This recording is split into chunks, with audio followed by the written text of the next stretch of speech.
actually picks off 2 Foxy and is now moving the flag down towards pink 1. Oh, but he recognizes he might not be in the best position to push that, so he waits, has his teammate come in. That's APG with the sword. That's a fresh 2 dead. Make that 3 dead. Last player alive here for FAB Esports is over towards Car 2. This flag looks like it's going in here by Ace. And I love that cutoff route that Renegade took there. Instead of just lagging behind the flag carrier slightly, he decided to push over towards Bomb Siren, then jump top siren.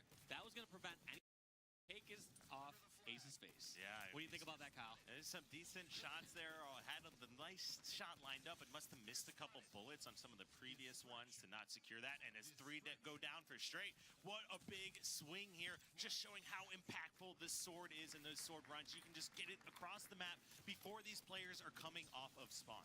Yeah, and that was actually a great run by Foxy. You notice how there's 2 distraction mouths as he's pulling out, and he runs all the way across the map and pulls the second flag. We see FAB being incredibly objective efficient here. They only got a matter of about 6 kills. Look at that double cap for FAB.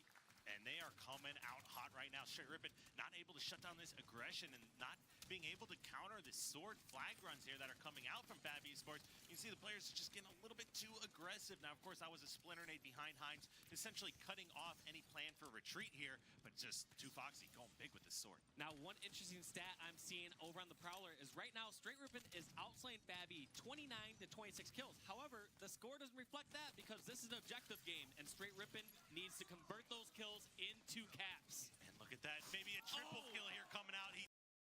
Looking for places that players are normally going to sit. Yeah, and you can see there's a great setup here coming from FAB, but they weren't able to execute properly. They only got 20 seconds, while the last time we saw, right, and Str8, when they had their trip cap, accumulated 50. So if they're able to just kind of keep that same pace that they had just a couple minutes ago, they'll be able to close this one out handedly.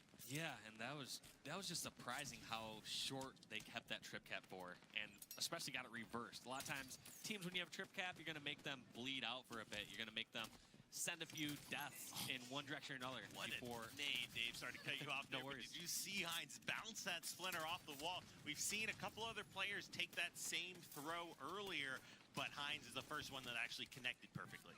Yeah, and those are just those heads-up plays, just knowing where players are mostly going to come from and finishing off those with grenades. And take 3 down here. Str8 accumulated 20 points already and still in position, waiting for FAB to come off of spawn to try to shut them down once again. Hines doing the perfect rotation, immediately going back up to S4, grabbing that splinter nade off of its spawn and putting it to use, connecting once again. Now, for players out there who might not know the spawn system nearly as well as you, Kyle, why would Hines be sitting all the way back here over at Nest when his teammates are like near yard and near the kill, immediately pushing into the base? They're trying to spot him out. APG not even shooting that shot, recognizing he doesn't want to reveal his location. I like that play. He just wants to make them work for it. Right now, he is doing this perfect flank roll. Remember when we went to the listening? He talked about how he has a flank, stay alive, and here's another perfect situation. He's just going to cause FAB E to panic.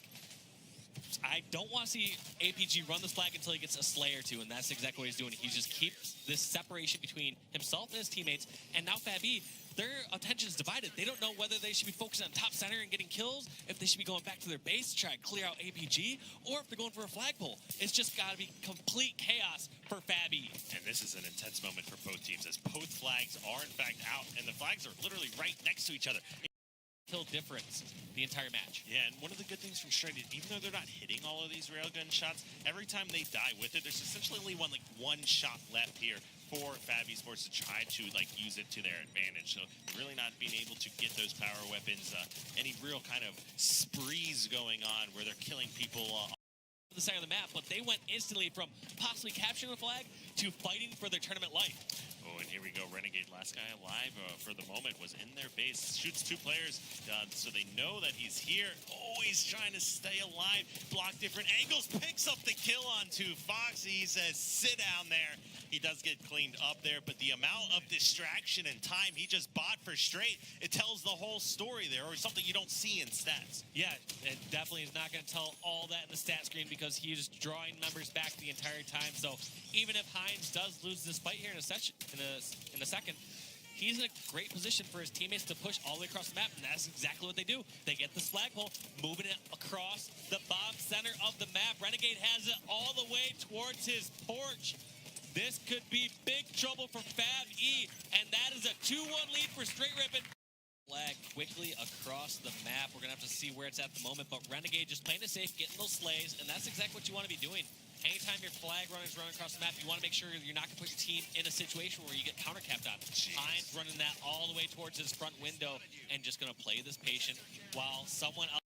As soon as FAB got those kills, Jimbo took a quick route, got it all the way towards his window, and then he realized he could relax. He realized he could wait for someone to possibly make a mistake and try jumping front window. Oh, and look at this. They're taking the flag through bottom center. Renegade not able to connect on some of the railgun shots, but is able to stay alive the whole time. Keep that player off of top center. That flag goes in. Back to a 2-1.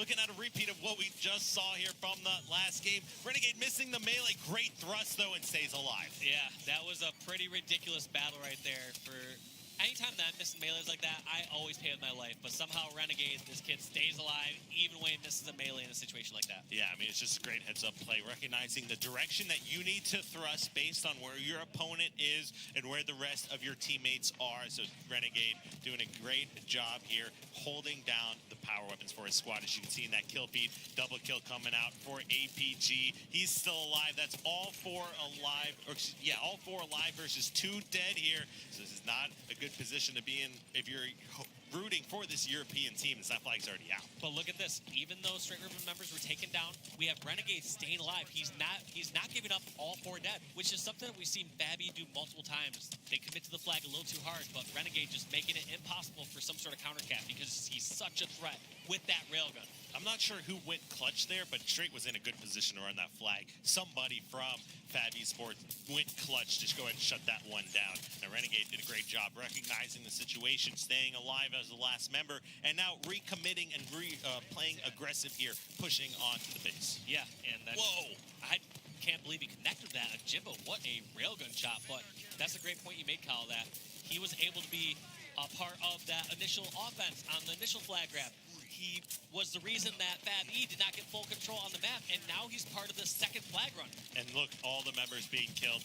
No shields, bottom center. He gets taken out. That's 2 dead. Flags across the map. Last one to go in. It's at the flag. Just needs to walk it in, and sure enough,